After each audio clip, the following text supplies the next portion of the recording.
Blooming You, le podcast Mieux-être, corps et esprit. Rencontre avec Cyril Javary, co-auteur avec Dominique Escande et Kim Lee Fong-Yan du livre L'esprit d'enrichissement, devenez riche en vous inspirant de la culture chinoise, publié aux éditions Albin Michel.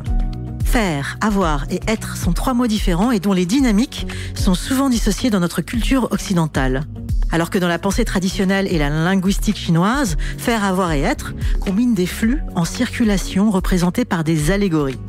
Quand nous, occidentaux, écrivons des mots, l'esprit chinois, lui, associe des images et dessine des idées. Quand l'Occident attribue à l'argent des pensées matérialistes et autres tabous, la Chine, elle, l'inscrit dans un flux spirituel quintessence de la vitalité. En Chine, plus qu'une conquête matérielle, l'enrichissement est un état d'esprit. État d'esprit qu'il a hissé parmi les grandes puissances économiques mondiales. Alors comment s'incarne cet esprit d'enrichissement ? Que représente l'argent et la richesse pour les Chinois ? Et enfin, comment vivre cet état d'esprit au quotidien ? Afin de tout connaître de l'esprit d'enrichissement, nous recevons aujourd'hui Cyril Javary, sinologue, écrivain, conférencier et consultant en culture chinoise ancienne et moderne. Parmi ses ouvrages, nous pouvons citer le I Ching, le livre des changements, le discours de la tortue, le Yin Yang, la dynamique du monde et l'esprit d'enrichissement, tous parus chez Albin Michel. Je suis Amal Adol, une simple curieuse de ce qui fait une vie bonne et heureuse.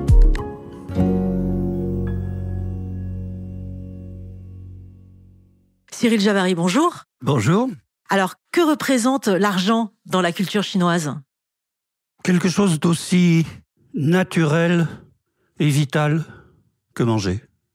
Un jour, les 2 co-auteurs avec qui j'ai écrit ce livre, Kim Lee Fong-Yan, qui est une réunionnaise d'origine chinoise, et Dominique Escande, qui a vendu des avions privés pendant 30 ans en Chine, apporté un témoignage qui fait la vraie richesse de ce livre. Et par exemple, Kim Lee Fong-Yan raconte qu'un jour, elle demande à son cousin « Est-ce que tu penses que l'argent est important ?»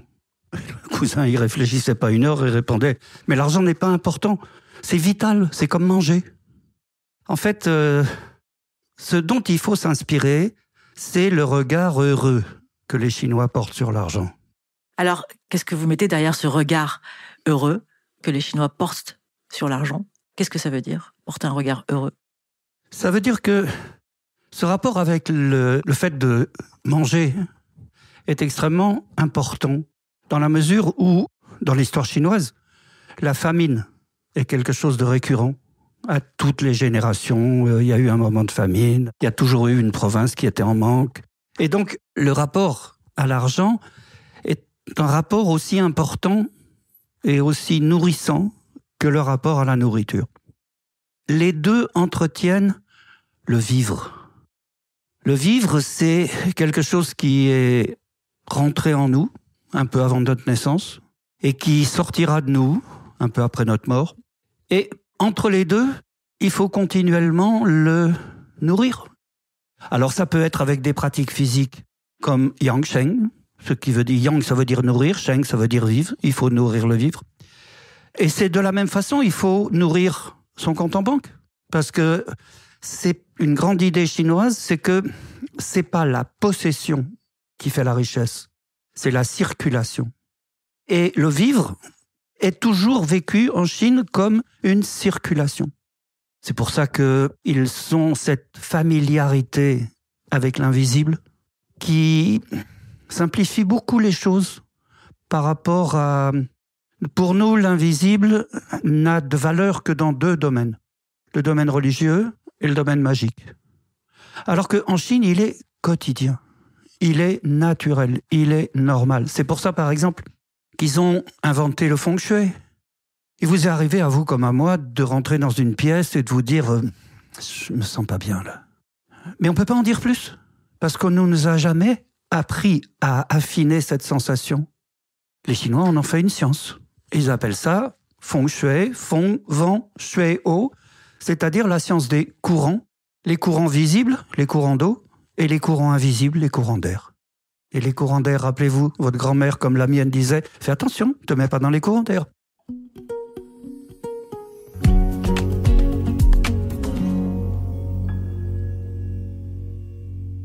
Alors, dans votre livre, vous dites que selon le grand traité de médecine traditionnelle chinoise, S'assurer une bonne santé financière est aussi naturel et aussi bénéfique que de pratiquer des exercices appropriés afin de s'assurer une bonne santé physique. Alors, en quoi entretenir son compte bancaire entretient aussi son capital santé ? Parce que d'abord, le compte bancaire, c'est comme le corps. Il faut le nourrir. Si on ne nourrit pas le compte, c'est pas terrible. Ensuite, il faut le faire tourner. Et tout ce qui fait la vie en nous, c'est parce que on ingère de l'énergie sous forme visible, les aliments sous forme invisible, l'air qu'on respire. Et cette énergie, elle sert à maintenir le corps au chaud, à nous faire bouger, agir. Et en même temps, on évacue des déchets. Et que donc, ce qui fait que ça fonctionne, c'est que ça circule. C'est la même chose avec l'argent, avec le compte en banque. Quand il reçoit sa paye, un Chinois va commencer d'abord par mettre une partie de côté, parce qu'on ne sait pas ce qui peut arriver. Ensuite, il va mettre une autre partie de côté pour... C'est le même verbe chinois qui veut dire éduquer ses enfants et nourrir ses parents devenus trop vieux pour travailler. Et vous voyez que là se dessine une deuxième idée qui n'est pas tellement mise en forme chez nous, qui est cette circulation entre les générations, qui va aller jusqu'à une circulation entre les morts et les vivants. Et donc, il met une deuxième partie de côté pour payer une éducation à ses enfants et entretenir ses parents devenus vieux. Puis, il va mettre encore une partie de côté dans ces extraordinaires systèmes de mise en commun de l'argent qu'on appelle des tontines ici, et qui sont une manière de capitalisation commune à tour de rôle, qui assure non pas l'enrichissement, mais une dynamique dans la création d'entreprises. Et je vais vous raconter une anecdote, la pire humiliation de ma vie. Monsieur Kim, le directeur qui dirige la librairie Au Fond, la plus vieille librairie chinoise de Paris, m'invite au mariage de sa fille.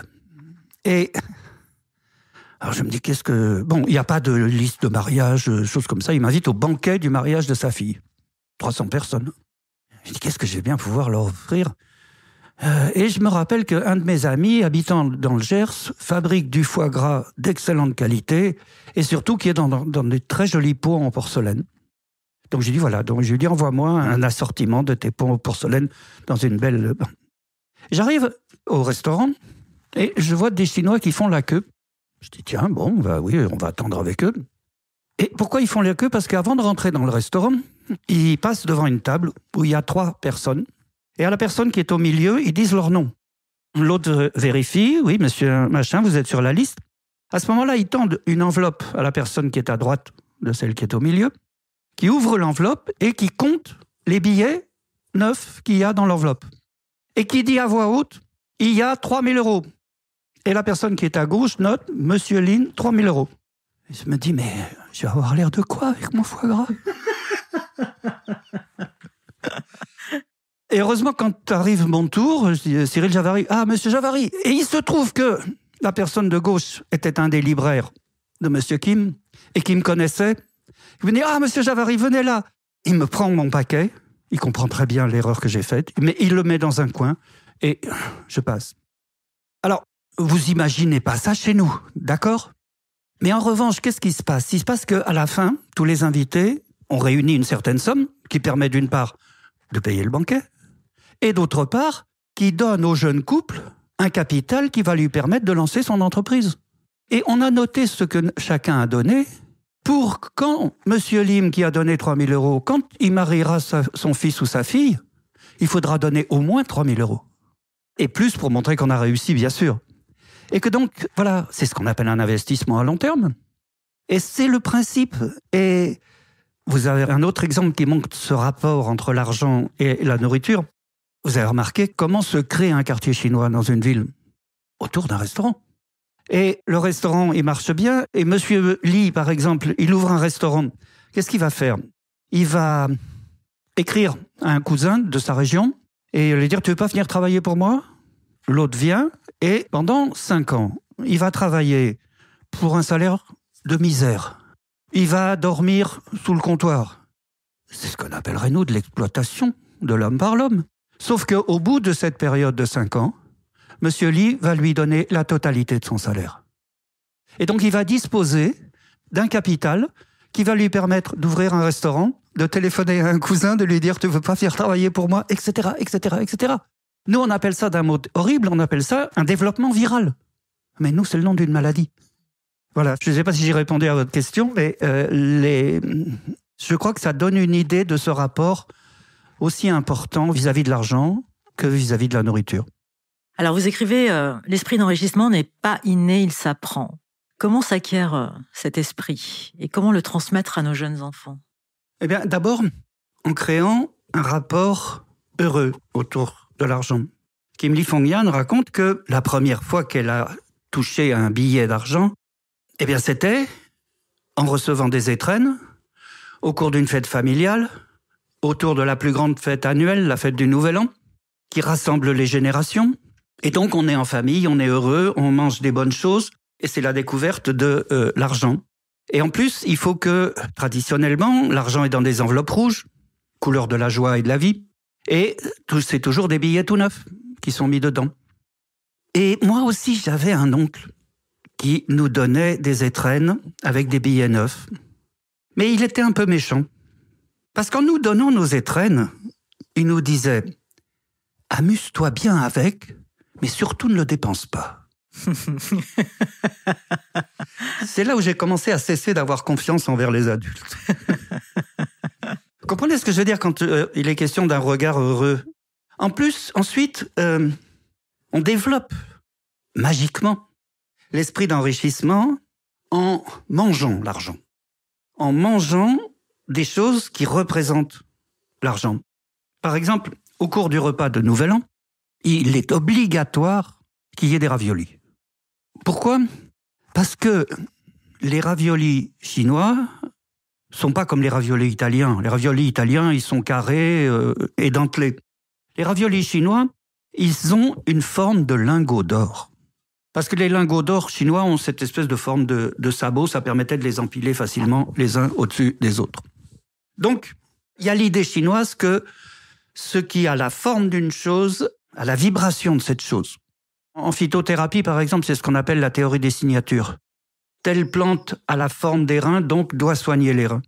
Alors, chez nous, c'est très peu utilisé. En Chine, c'est très utilisé parce que ils écrivent, comme vous l'avez dit, ils n'écrivent pas avec des signes qui n'ont pas de sens, les lettres, ils écrivent avec des dessins. Et il y a l'idée que quand on écrit la chose, la vertu de ce qu'on écrit s'approche. Il y a un proverbe qui dit ça, qui dit dessiner des pastèques pour épancher sa soif. Et c'est vrai que ça marche un peu. Évidemment, il vaut mieux avoir des vrais pastèques. Et donc, en mangeant les raviolis qui ont la forme des lingots d'or, vous incorporez cette proximité avec le métal précieux, significateur de l'argent, de la richesse en général. Mais il n'y a pas que ça, il y a aussi des choses qui sont en rapport phonétique. Le problème de la langue chinoise, c'est que chaque mot est monosyllabique. Il y a 40 000 mots, comme dans toute langue évoluée, mais il n'y a que 404 unités phonétiques. Donc il y a énormément d'homophones. C'est pour ça que les Chinois ont inventé une tonalisation. En prononçant le même mot différemment, on lui fait changer de sens. Alors, en français, c'est très rare. J'ai mis 5 ans avant de trouver un exemple. En français, c'est le mot P-L-U-S. C'est pas pareil si vous dites « j'en veux plus » ou bien « j'en veux plus ». C'est même exactement le contraire. Donc, il faut aussi au repas, dans un repas de Nouvel An, c'est obligé, dans les banquets d'affaires, c'est obligé, qu'il y ait un plat de poisson. Pourquoi? Parce que le poisson se prononce « yu » et le surplus, c'est un problème de paysans. Les Chinois sont le plus vieux peuple paysan du monde et cultivent les céréales chez eux depuis que les céréales font partie de l'humanité, c'est-à-dire au bas mot 10 000 ans.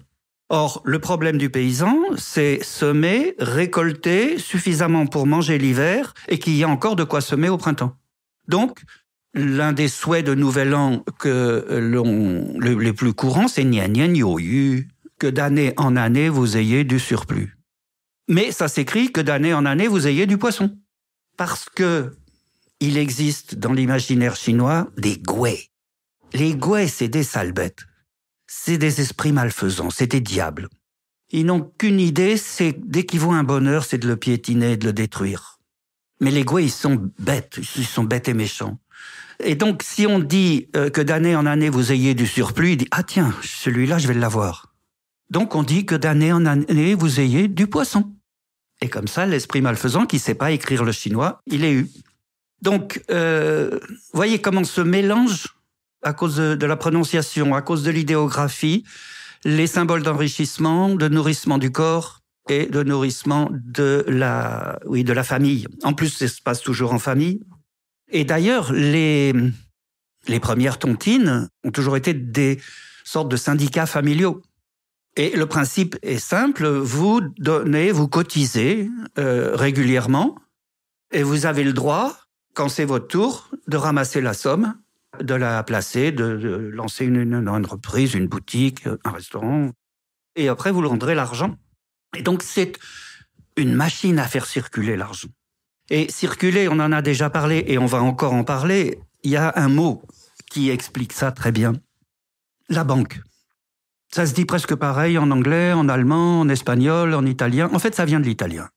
Ça vient de l'italien banca. Et c'est à partir du XIe siècle, sur les foires du Moyen-Âge, les Lombards, c'était surtout les Lombards qui faisaient ça. Ils avaient des opérations de change. Parce que dans chaque province, il y avait une monnaie. Il y avait les florins, les besins, les écus, etc. Les malheureux marchands du Moyen-Âge, ils avaient plein de pièces différentes dans les poches. C'est pas agréable. C'est pour ça d'ailleurs que quand Marco Polo, marchand vénitien, a vu ça, il écrit dans le livre des merveilles, il écrit en Chine, un commerçant va voir le maire de la ville, il lui donne de l'or, l'autre lui donne un papier, et le commerçant peut aller à l'autre bout du pays, voir le maire de la ville, il lui donne ce papier et l'autre lui donne de l'or. On est au XIIe siècle à Marco Polo, d'accord ? Les marchands lombards, donc, ils faisaient leurs opérations de change sur un haut banc. Banca, ça veut dire banc. Et c'est-à-dire une structure fixe. Et si vous demandez à quelqu'un quel objet vous évoque la banque, il va vous dire un coffre-fort. Banque, ça se dit en chinois inrang. In, c'est l'argent métal, et donc à partir de là, les pièces en argent. Mais hang, ça veut dire mise en route, liaison. Par exemple, c'est comme ça qu'on appelle les vols aériens, c'est qui vont d'un endroit à un autre. Autrement dit, là où nous, l'allégorie de la banque, c'est un truc fixe et fermé, en Chine, c'est une pompe qui fait circuler le liquide, à tous les sens du terme.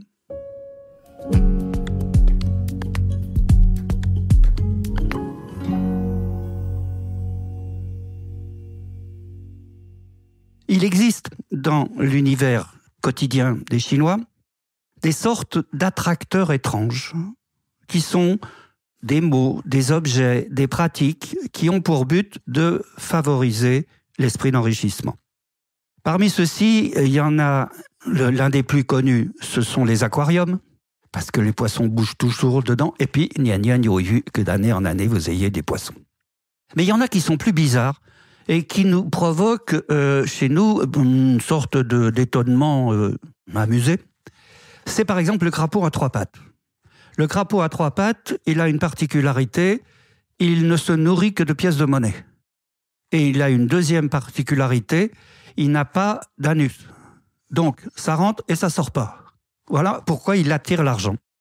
Et Kim Li Fong-Yan raconte que, et voilà le texte, « Ma mère a chez elle un énorme crapaud à trois pattes.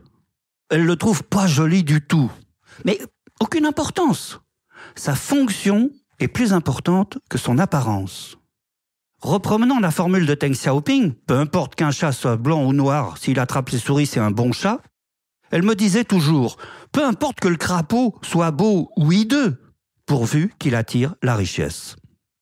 Sans pour autant faire office de gris-gris, ces emblèmes sont une façon de signifier à la vie son désir d'enrichissement. Ces objets rappellent le choix de s'enrichir.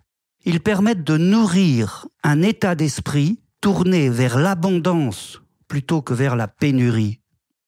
C'est un soutien visuel et énergétique de l'encouragement à persévérer dans des actions et des efforts qui alimente quotidiennement la dynamique de l'esprit d'enrichissement.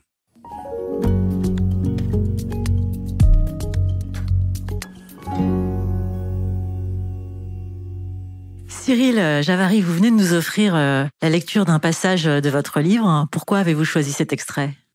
D'abord parce qu'il est assez significatif de ce rapport que l'esprit chinois noue entre l'esprit d'enrichissement et les objets, les habitudes, les mots qui nourrissent cet esprit d'enrichissement. Puisque comme tout ce qui est vivant, il doit être nourri. C'est la première raison. C'est l'idée que ce ne sont pas des objets magiques.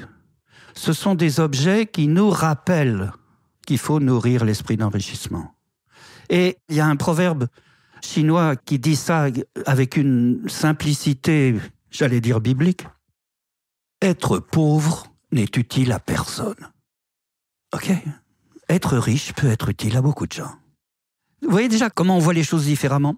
Et je l'ai choisi aussi parce que ces objets, donc, ce ne sont pas des objets magiques, ce sont des objets qui nous rappellent de ne pas oublier.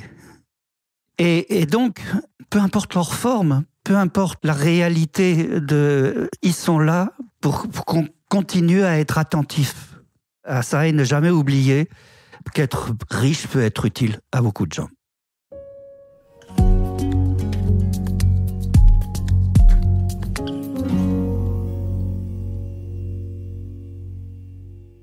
Alors chez nous, l'argent ne fait pas le bonheur. En revanche, chez les Chinois, le bonheur fait l'argent. Comment le fait-il ? Il le fait parce qu'il y a une idée courante chez nous et absente de l'esprit chinois, c'est l'idée de don gratuit. Chez nous, c'est extrêmement valorisé. Ce qui a même donné des phrases aussi qui étonnent beaucoup les Chinois quand on entend dans l'évangile de Saint Jean, Dieu a tant aimé le monde qu'il lui a donné son Fils unique. Dieu aimait, donner, Fils unique, tout ça, ça va rarement ensemble, mais bon, il y a des gens qui pensent que c'est ça. En Chine, tout don doit générer un contre-don. On pensait ça en Occident il y a quelques siècles. Et les Portugais ont gardé le souvenir de ça dans leur langue. Merci, ça veut dire pitié à l'origine. C'est pour ça qu'un combat sans merci, c'est un combat sans pitié où on tuait l'autre. Les Anglais ont gardé ce sens. En portugais, merci, ça se dit obrigado. Et c'est la vieille formule française, vous m'obligez. On disait merci en disant je vous m'obligez parce que ça veut dire vous allez m'obliger à rendre. Les Chinois ont gardé cette habitude. Et quand la fille de Kim Li Fong-Yan a perdu sa première dent de lait, elle et son mari ont fait à la petite Sarah le coup de la petite souris.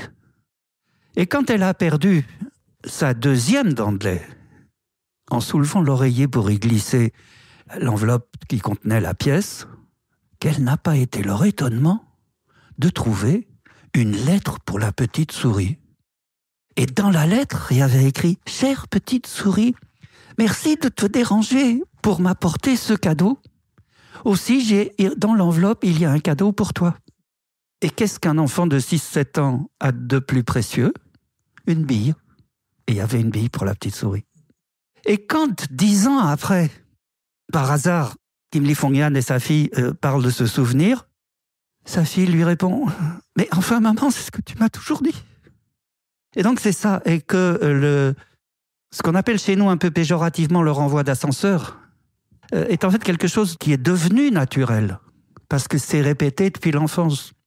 Et c'est là où on voit que ce rapport à l'argent, il est confucéen dans l'âme.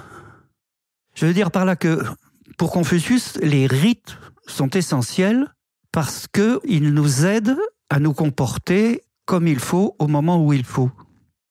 Pour nous, les rites, c'est ce qu'il y a de plus hypocrite. Alors qu'en fait, c'est ce qu'on fait à nos enfants. Dis bonjour à la dame. On apprend jusqu'à ce que nos enfants disent naturellement bonjour à la dame. J'ai dit naturellement, alors que c'est totalement culturel. Ok ? Et bien c'est ça, cette idée, c'est que le contre-don génère une circulation. C'est encore ce mot-là. Et donc une vitalité. Et puis ça apaise les rapports sociaux. C'est pour ça qu'il y a un proverbe qui dit « la gentillesse apporte l'enrichissement ».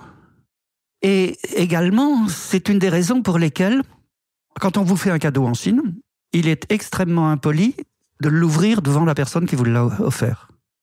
Parce que de deux choses l'une, si vous l'ouvrez devant la personne qui vous l'a offert, soit c'est un cadeau de peu de valeur, et à ce moment-là, c'est la personne qui l'a offert qui perd la face. Soit c'est un cadeau de grande valeur, et à ce moment-là, c'est vous qui perdez la face, parce qu'il va falloir rendre en mieux. Et donc, on le fait, le cadeau, comment dire, on l'ouvre, mais chez soi. Alors, vous expliquez qu'en affaires, l'entrepreneur chinois a toujours un plan B, C, voire D, et qu'il développe volontiers des activités différentes en même temps, alors qu'en France, cela n'est pas bien vu. Pourquoi ?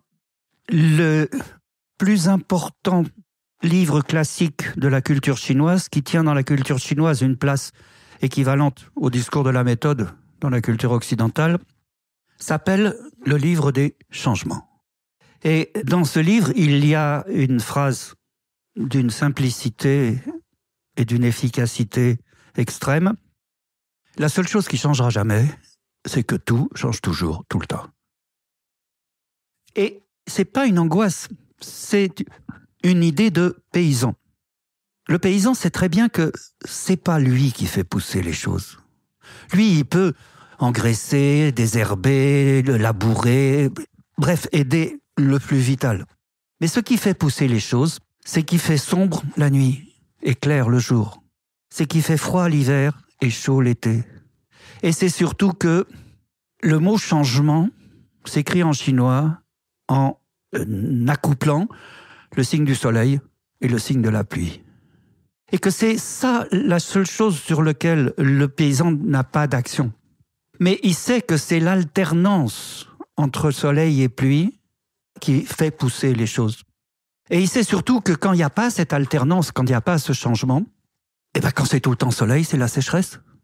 Quand c'est tout le temps pluie, c'est l'inondation. Donc ça va pas. Mais quand c'est soleil, pluie, tout pousse, paysan content. Donc, n'avoir pas de plan B, C ou D, c'est très dangereux.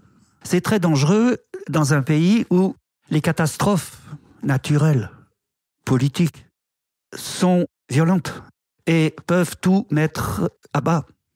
Et en plus, ça l'aide dans un monde incertain comme le nôtre. Et j'ai rencontré une fois un producteur de raquettes. En fait, il produisait des raquettes en plastique. Et je lui demande pourquoi, puisqu'il a tous ses fours, tous ses huiles, pourquoi il ne fait pas des raquettes à sa propre marque ? Il dit pour que je dépense 30% de mon argent en publicité pour les vendre. Non, je préfère les vendre à Dunlop, à Slazenger, qui eux vont mettre leur nom sur la marque. Bien. Et je lui dis, si l'envie de jouer au tennis cesse, oh, ben c'est pas compliqué. Le plastique avec lequel je fais mes raquettes, c'est le même plastique que celui dont on fait les casques de moto. J'aurais qu'à changer de moule. Alors, contrairement à l'esprit occidental, dans la vie sociale chinoise, donc vous le disiez tout à l'heure, le don n'est pas gratuit. Comment s'incarne cette relation au don ? D'une manière qui nous semble incohérente. Il y a un proverbe français que les Chinois ne comprennent pas. C'est « les petits cadeaux entretiennent l'amitié ». Parce que l'amitié, c'est précisément ce qui est inoxydable. Quand un Chinois vous a donné son amitié, ça peut prendre du temps. Mais ça veut dire qu'il vous fait confiance et ça veut dire que vous êtes liés par une relation qui est plus que de l'amitié, qu'une relation de fraternité et qui fait que, quelles que soient les circonstances, si vous avez besoin de l'autre, vous l'appelez et il est là. Par contre, les petits cadeaux entretiennent les relations. Et que précisément, l'amitié est le seul domaine dans lequel il n'y a pas besoin d'entretenir les relations. Une fois, j'ai une amie qui travaillait dans une entreprise qui facilitait les gens qui voulaient investir en Chine, et une Chinoise. Et un jour, ils reçoivent un contrat le vendredi après-midi. Enfin, une proposition d'une entreprise le vendredi après-midi. C'est une start-up, une bande d'une dizaine de jeunes gens et jeunes filles. Et donc, le dirigeant de cette boîte demande à mon amie chinoise qui travaillait pour lui si elle peut préparer le contrat. Elle passe son week-end entier à préparer le contrat et le lundi à 9h, elle le donne à son patron. Et 1 heure après, elle me téléphone en larmes, en me disant « Il m'a dit merci. Il m'a dit grand merci. Je croyais que c'était mon ami. » Vous voyez, elle l'avait fait par amitié. Et lui la remerciait comme une étrangère, puisqu'on ne remercie pas ses amis. Donc ça, c'est une première raison. En revanche, toute relation se doit de commencer par un échange de cadeaux. Et vous voyez, on n'y a pas pensé, ni vous ni moi. Non. Mais on n'est pas chinois.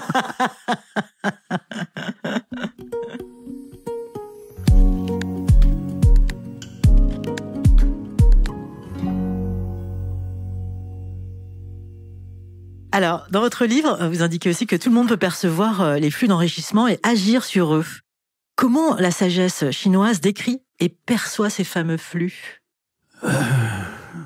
Il y a une bizarrerie dans votre question.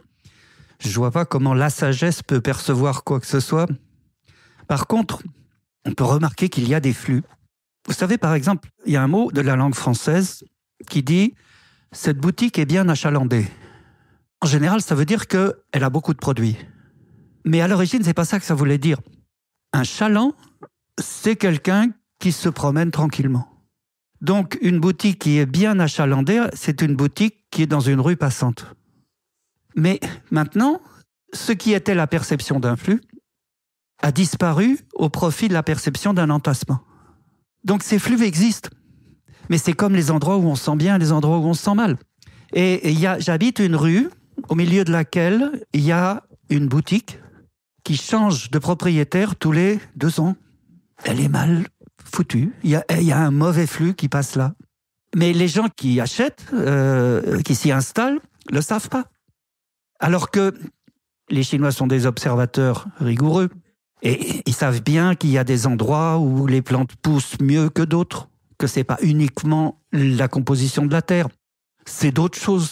Mais cette perception de l'invisible est quelque chose qui leur est familier. Et c'est quelque chose qu'ils apprennent par l'observation, par la répétition de l'observation.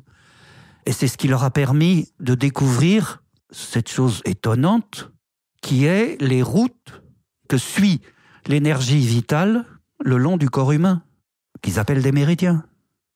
Et dans lesquels il y a des endroits où on peut agir sur ces routes, qui sont comme les regards dans une canalisation souterraine. Canalisation souterraine, vous ne la voyez pas, mais vous avez de temps en temps des regards qui vous permettent de descendre et de voir là où ça coule, où c'est bouché. Encore une fois, là où ça ne circule pas. Or, les méridiens n'existent pas au sens où ce micro que je tiens existe. Quelqu'un m'en a donné un jour une image. Il dit c'est comme les sentiers de randonnée. Les sentiers de randonnée n'existent pas en soi. Ils n'existent que parce qu'il y a des gens qui marchent dessus. Si on cesse de marcher, de suivre un sentier, le sentier disparaît. Il disait ça parce qu'il habite dans les Pyrénées, dans les Hautes-Pyrénées. Et les sentiers des contrebandiers n'existent plus. Parce que les contrebandiers, maintenant, préfèrent passer par le tunnel du Somport. C'est plus facile, c'est plus rapide. Voilà, et cette perception des flux invisibles, qui est à la base du feng shui quand il est bien compris, fait que, voilà, comme le disait un ami chinois, nos ancêtres ont repéré qu'il y avait des flux qui faisaient marcher les choses. Donc, j'ai intérêt à mettre dans mon bureau, dans ma compagnie, de l'installer dans un endroit où ces flux passent. Et même à l'heure actuelle, un Chinois connaît toujours ses points cardinaux. Il sait toujours où est le sud, où est le nord. Alors que chez nous, on n'utilise jamais ça. Vous m'auriez pas dit que Blooming You est au sud de la station Vaugirard. Non. Ah. Bon. Et si nous n'étions pas aujourd'hui, je ne vous aurais pas dit. Et la ligne 12 va à la porte de Versailles, donc il y avait du monde dans le métro. Puisque c'est le salon de l'agriculture. Tout à fait. Voilà, donc il y a un immeuble extraordinaire au sud de l'île de Hong Kong. C'est une marina devant une plage. Donc c'est un immeuble classique, une douzaine d'étages. Sauf qu'au milieu, entre le 3e et le 5e, il n'y a pas d'étage. Il y a un vide.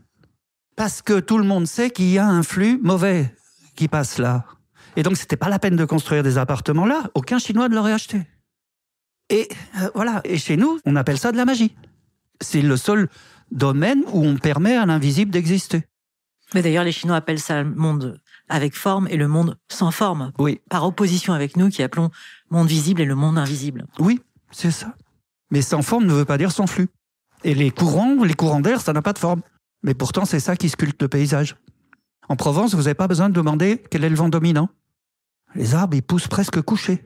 Parce que du Mistral, 300 jours par an, ils ne peuvent pas pousser droit. Vous expliquez aussi que les Chinois s'étonnent que nous ayons de la chance quand eux l'attrapent. Quelle est la perception chinoise de la chance et du hasard ? Chance, c'est une déformation du participe présent du verbe choir. C'est une chéance. C'est ce qui vous tombe dessus. Des fois, ça tombe mal, c'est une malchéance. Des fois, ça tombe bien, c'est une bonne chance. Mais c'est toujours quelque chose dont vous n'êtes pas responsable. Par ailleurs, les Chinois ne comprennent pas comment nous, peuple réputé cartésien, pouvons accoupler le verbe de la possession matérielle avec ce qu'il y a de plus subtil, la chance. Ça ne nous gêne pas qu'on dise avoir de la chance. Et même, ça ne nous gêne pas, par exemple, Walt Disney a un personnage, c'est Gontran. Gontran la chance. Et lui, quand il achète un billet de loterie, c'est toujours le billet gagnant. Comme si on pouvait avoir de la chance comme on a les yeux bleus ou les cheveux noirs. Ils comprennent pas. Par contre, l'équivalent chinois de l'expression française « avoir de la chance », c'est « peng yun chi ». Chi, c'est le chi, le souffle. Yun, c'est un verbe qui veut dire se déplacer.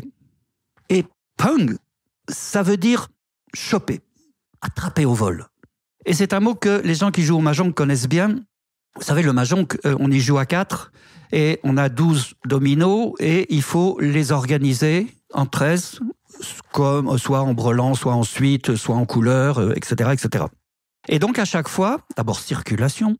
Les 360 dominos sont disposés en carré autour sur la table. Chacun en prend 12. On en prend un dans ce qui reste et on en rejette un. Et c'est chacun à son tour. Sauf si la personne qui n'est pas la personne avant vous a rejeté le pion qui va vous permettre de coaguler en série vos 12 pions, à ce moment-là, vous avez le droit de briser l'ordre du jeu en disant « Pang !»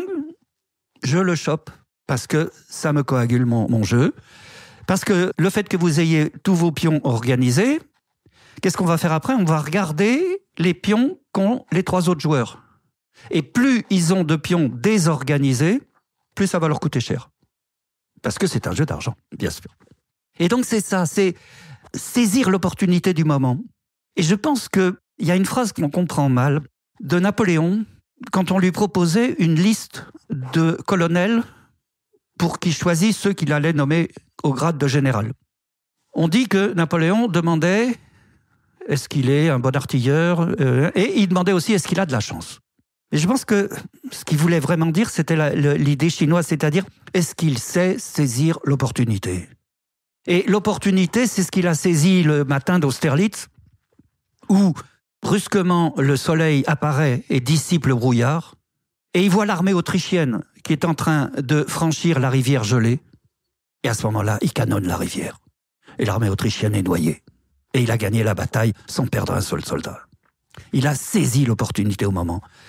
Et c'est ça aussi pour ça qu'il y a toujours un plan B, un plan C, un plan D. Parce que le plan A peut foirer et il faut savoir en changer. Et ça, c'est quand même pas pour rien que le maître livre de la pensée chinoise s'appelle le classique des changements. Et savoir que c'est... Nous, on n'aime pas quand ça change. Et Jean Monnet, l'un des créateurs de l'Europe, il disait « Les humains n'agissent que selon la nécessité. Et ils ne voient pas la nécessité du changement. » Et le mot « crise » en chinois, c'est « weiji ». Wei, c'est un col, c'est un passage difficile. Ji, c'est une opportunité. Et que donc là où nous, on voit quelque chose d'angoissant, la crise, et d'ailleurs on n'a qu'une envie, c'est d'en sortir. On voit pas que c'est, bien sûr, c'est pas un passage facile, mais en même temps, ça ouvre toute une série d'opportunités auxquelles on n'avait pas pensé. Et donc, cette perception du changement, c'est quelque chose qu'on peut apprendre des Chinois et qui facilite un peu les choses et qui facilite les changements que de toute façon la vie nous apporte.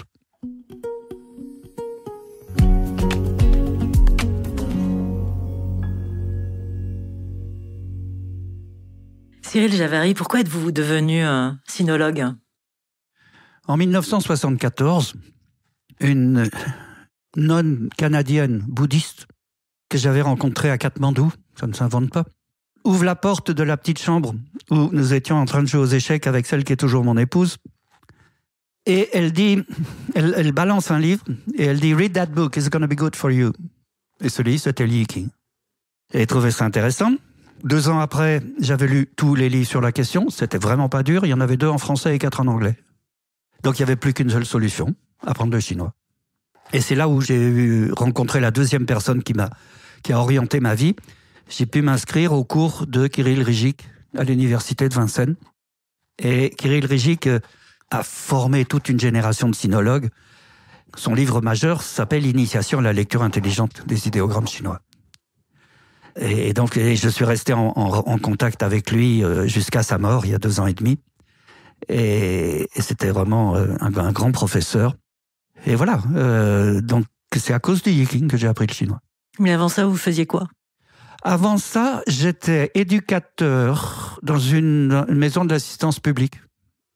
Et qu'est-ce qui a inspiré cette femme, à votre avis, ça, je ne sais pas. Dans le don de ce livre ? Je ne sais pas, mais...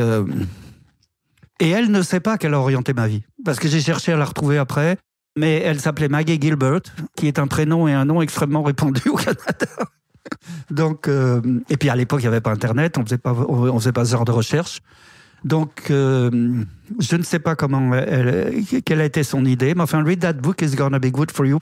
Et bon, mais ça, c'est aussi des choses... Au Népal, à cette époque-là, à Katmandou, on rencontrait des gens étonnants. Il y avait par exemple un jour un magicien, on va dire. Il arrive, il me dit « Tell me the name of a flower ». Dites-moi le nom d'une fleur. Alors je lui dis « Jasmine ». Il frotte ses doigts et il les approche de mon visage et je sens le jasmin. Another one, Rose. Il frotte ses doigts, il l'approche de mon visage et je sens la rose. Et il me regarde les lignes de la main et il me dit « You'll never be rich, you'll never be poor ». Et c'est le meilleur conseil qu'on m'a jamais donné. Parce que être pauvre, c'est pas drôle. Mais être riche, c'est casse-pied. On n'a que des soucis. Donc, que quelqu'un vous dise par je ne sais quelle intuition que j'aurais ni les soucis de la pauvreté, ni les soucis de la richesse, ça m'a beaucoup aidé. Et c'est peut-être ça aussi la raison pour laquelle je me sens si proche de ce regard heureux des Chinois envers l'argent.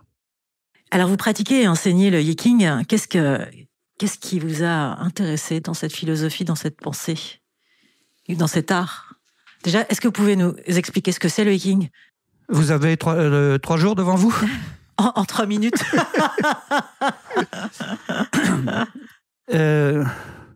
Extérieurement, c'est un catalogue de 64 situations types pour chacune desquelles on vous propose une stratégie optimale. Techniquement, c'est un manuel d'aide à la prise de décision. Donc c'est un livre qu'on interroge et qui répond. Qu'on interroge la plupart du temps, non pas pour savoir ce qui va se passer, les Chinois ne sont pas des songes creux, ils savent très bien que l'avenir est imprévisible, mais ce qui ne veut pas dire qu'il soit erratique. Après l'hiver vient toujours le printemps, mais on ne sait pas quel printemps ça va être. Est-ce qu'il va être tardif, pluvieux, froid bon. Ceux qui comprennent très bien ça, c'est les œnologues. Ils mettent toujours l'année sur la bouteille, parce qu'elles n'ont pas toutes le même goût, même quand elles viennent du même terroir. Par contre, les vendanges, c'est rarement à Pâques. Donc, ça fonctionne un peu comme une prise de pouls qui analyse la manière dont l'énergie est organisée à l'intérieur d'une personne face à un problème donné, et qui, en fonction de cette analyse, propose une stratégie optimale. Qu'on suit ou qu'on ne suit pas, mais la proposition est faite.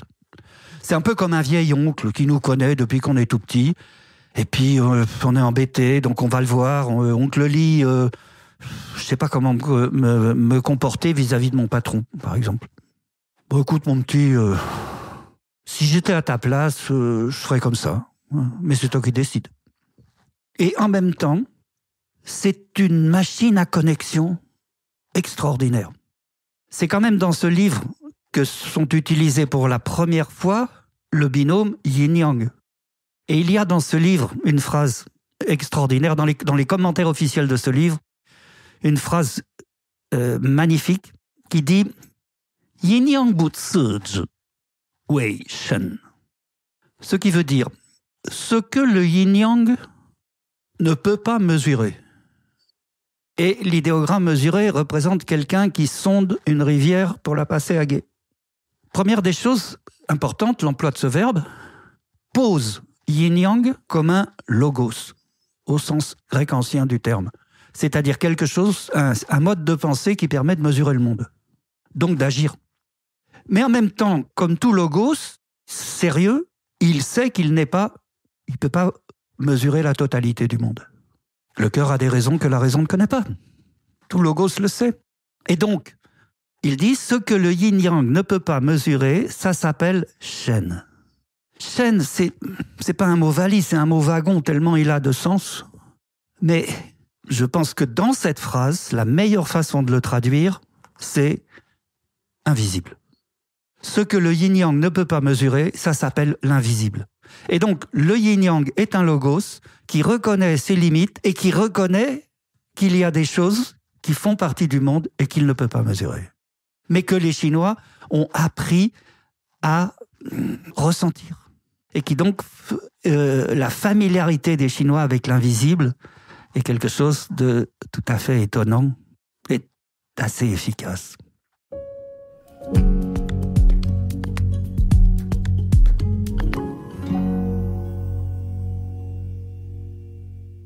En quoi croyez-vous ? C'est pas une croyance, c'est une constatation. Je constate que le recours au Yiqing est efficace et évite des erreurs.